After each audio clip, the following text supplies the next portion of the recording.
உசிலம்பட்டி அருகே ஏழுமலை காவல் நிலையத்தில் காவல் ஆய்வாளராக பணியாற்றி வந்த மலைசாமி உடல்நலக்குறைவால் உயிரிழந்த சம்பவம் சோகத்தை ஏற்படுத்தியுள்ளது.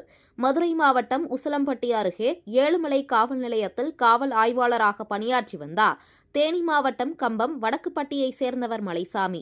கடந்த வாரம் காவல் நிலையத்தில் பணியில் இருந்தபோது மயங்கி விழுந்த இவருக்கு முதலுதவி சிகிச்சை அளிக்கப்பட்டு மதுரையில் உள்ள தனியார் மருத்துவமனை சிகிச்சைக்கு அனுப்பி வைக்கப்பட்டனர். மதுரை தனியார் மருத்துவமனையில் சிகிச்சை பெற்று வந்த காவல் ஆய்வாளர் மலைசாமி சிகிச்சை பலனின்றி நேற்று நள்ளிரவு உயிரிழந்தார். கடந்த மே மாதம்தான் ஏழுமலை காவல் நிலையத்திற்கு பணி மாறுதல் பெற்று வந்த இவர் பொதுமக்களிடமும் சக காவலர்களிடமும் நன்மதிப்பை பெற்று சட்டம் ஒழுங்கை பாதுகாத்து வந்ததாகவும் அவரது இழப்பு உசிலம்பட்டி ஏழுமலை பகுதியில் பெரும் சோகத்தை ஏற்படுத்தியுள்ளது.